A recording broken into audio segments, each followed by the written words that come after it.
خالد ابن ولید با 10,000 نفر وارد کویت امروزی میشه که اون موقع جزو قلمرو ساسانیان بوده. در اون زمان یک سردار ساسانی به نام هرمز که یک لشکر 20,000 نفره در اختیارش بوده متوجه میشه که خالد ابن ولید وارد کویت شده و میره که جلوشو بگیره و بیرونش کنه. خالد ابن ولید آدم باهوشی بوده و میدونست اگر با ارتش ساسانی در این منطقه درگیر بشه 100% همشون به هلاکت میرسن. برای همین برمیگرده عقب که دور بزنه از یک طرف دیگه وارد بشه.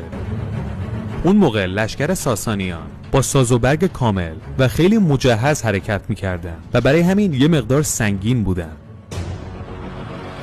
ولی لشکر خالد ابن ولید چیز خاصی نداشتن، یک شمشیر با یک اسب. برای همین ولید عقب جلو حرکت میکنه و هرمز رو مجبور میکنه که تعقیبش کنه. اون هدفش این بوده که سپاه سنگین هرمز رو خسته کنه و موفقم میشه. بالاخره این دوتا سپاه در کاظمه کویت روبروی هم قرار میگیرن و الولید وقتی مطمئن میشه سپاه ساسانی خسته شده دستور حمله رو صادر میکنه. در ابتدای حمله هرمز که در جلو میجنگید کشته میشه. با وجود این لشکریان هرمز عقب نشینی نمی کنن و به جنگ ادامه میدن. ولی چون فرمانده درستی نداشتن اونها هم شکست میخورن. اما این دلیل نمیشه که ساسانیان شکست خورده باشن، چون یک لشکر دیگه ساسانی به فرماندهی کارن دم رودخونه دجله با 40,000 نیروی خودش ایستاده بود و میدونست که اینها دارن میان. 3 ماه بعد از نبرد زنجیر که هرمز شکست خورد، لشکریان ولید و کارن روبرو میشن. ولید که بعد از پیروزی بر هرمز روحیه خوبی داشت، یک سری از سربازاشو مأمور کرد که خودتونو برسونید به کارن و اونو بکشید. در این صورته که میتونیم این لشکر رو شکست بدیم. اینها فرمانده نداشته باشن شکست میخورن. و دوباره سپاه 40,000 نفری ایرانشهر بدون یک فرمانده وارد جنگ میشه. لشکر کارن 20,000 نفر کشته میدن و مجبور میشن که عقب نشینی کنن. اما اطراف تیسفون یک لشکر دیگه مستقر بود، لشکری به فرماندهی اندرزاغر. اندرزاغر شروع میکنه حرکت کردن به طرف ولید و از شمال هم یک لشکر دیگه ایران شهری به فرماندهی بهمن داره میاد کمک اندرزاغر. متاسفانه بعد از کشته شدن خسرو پرویز و جنگ 4 ساله داخلی وضعیت ایرانشهر اصلا مناسب نبوده و خیلی از مردم ناراضی شده بودن و مسبب همه اینها قباد دوم بود. تبلیغات مسلمون ها باعث شده بود که مردم عادی ناراضی ایرانشهر هم به خائنین تبدیل بشن و یه جورایی دوست داشته باشن که سپاه دشمن برنده بشه. برای همین کلی از جاسوسان داخلی به ولید خبر دادن که اندرزاغر داره میاد و پشت سرش هم بهمن داره میاد. ولید وقتی فهمید ارتش بهمن دوره و چند هفته لازم داره تا برسه به اینجا، دستور داد به لشکر اندرزاغر حمله کنن. این دوتا لشکر به روبروی همدیگه میرسن، اما نه اندرزاغر حمله میکنه و نه ولید. اینها تمام طول شب رو روبروی همدیگه میایستن. 7,000 تا از ارتش ولید از سوار بودن و 8,000 نفر هم پیاده نظام. ولید در اینجا یک کلکی سوار میکنه. به سوارانش میگه شما عقب نشینی کنید و برین از دورتر دور بزنید و بیاین پشت لشکر اندرزاغر که دو طرفه قیچیشون کنیم. اندرزاغر وقتی میبینه نصف سپاه حرکت کردن و رفتن، دستور حمله رو صادر میکنه. این همون چیزی بود که ولید میخواست، چون از سواراش از پشت دارن میان.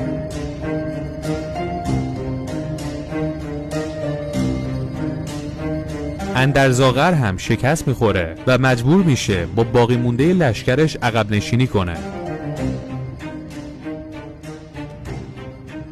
حالا شاید بپرسین چرا لشکر خالد ابن ولید اینقدر جنگجوان و اینقدر پیروز میشن؟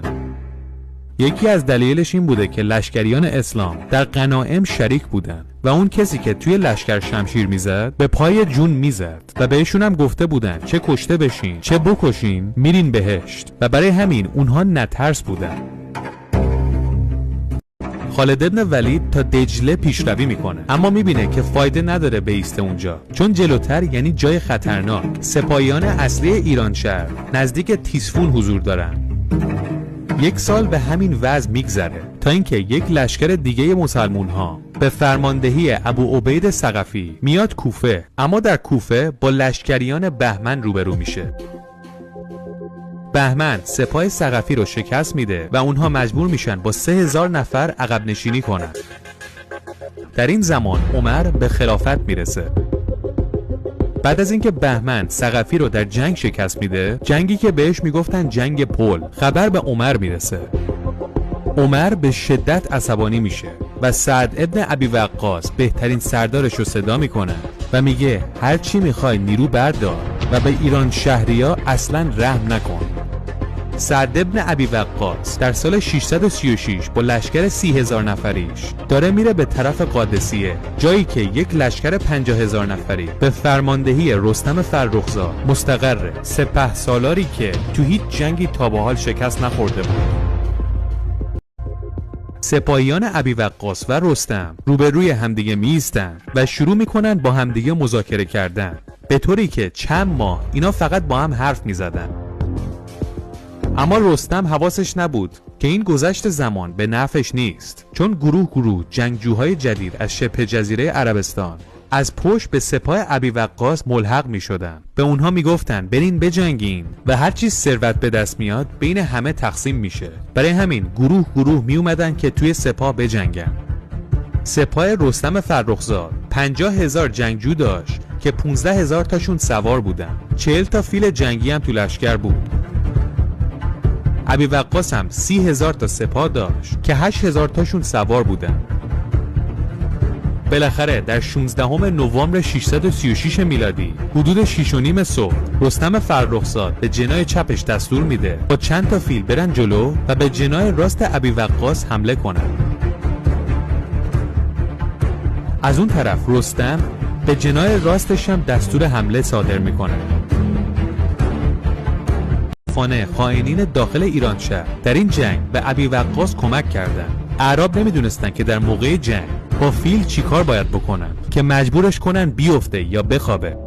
ایرانیان خائن به اینا یاد دادن که چطوری جلوی این فیل ها رو بگیرن. گفتن اولین کار باید چشمشون رو بزنید. اونها وقتی کور میشن خود سپاه ساسانی رو میکشن که واقعا هم همینطوری میشه.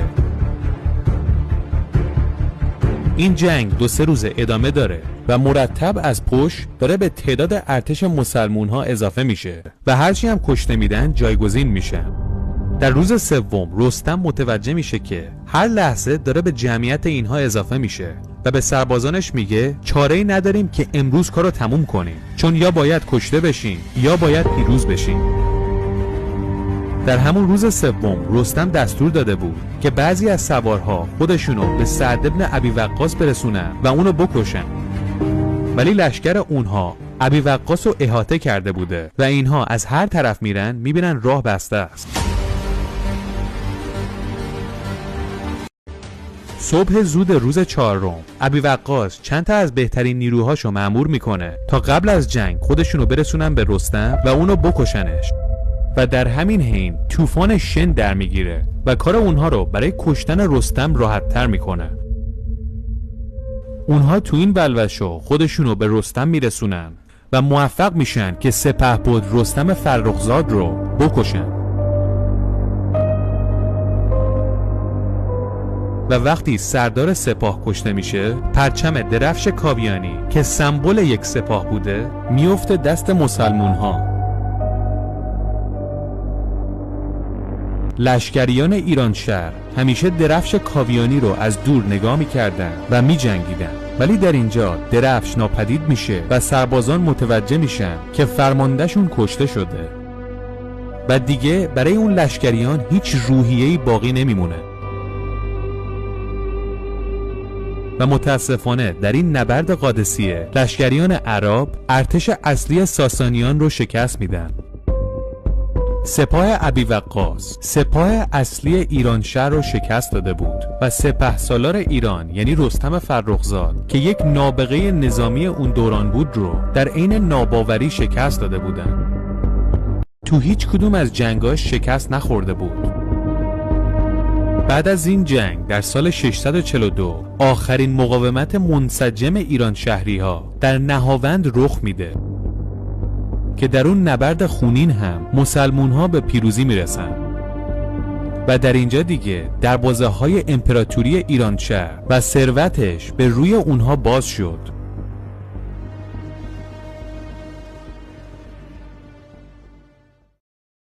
بعد از پیروزی ارتش اسلام قوانین خودش رو اعلام کرد. رو به مردم ایرانشهر گفتن یا باید مسلمان بشید یا جزیه بدید و یا کشته شید. افراد عادی همه مسلمان شدن چون نه پول داشتن که جزیه بدن و نه میخواستن کشته بشن. خیلی هم با پرداخت جزیه دین خودشون رو نگه داشتن. یک سری هم نه میخواستن جزیه بدن، نه مسلمون بشن و نه کشته بشن. برای همین از ایران مهاجرت کردن. جمعیت بزرگی در اون زمان به هند رفت که هنوز هم به اسم پارسیان هند معروفن. خائنین داخلی که تحت تاثیر تبلیغات قرار گرفته بودن متوجه شدن که اشتباه کردن، اما دیگه پشیمونی سودی نداشت. بعد از تصرف ایرانشهر خیلی اتفاقات دیگه ای افتاد که اگر بخوایم به تصویر بکشیمش واقعا یک کلیپ چند ساعته میخواد.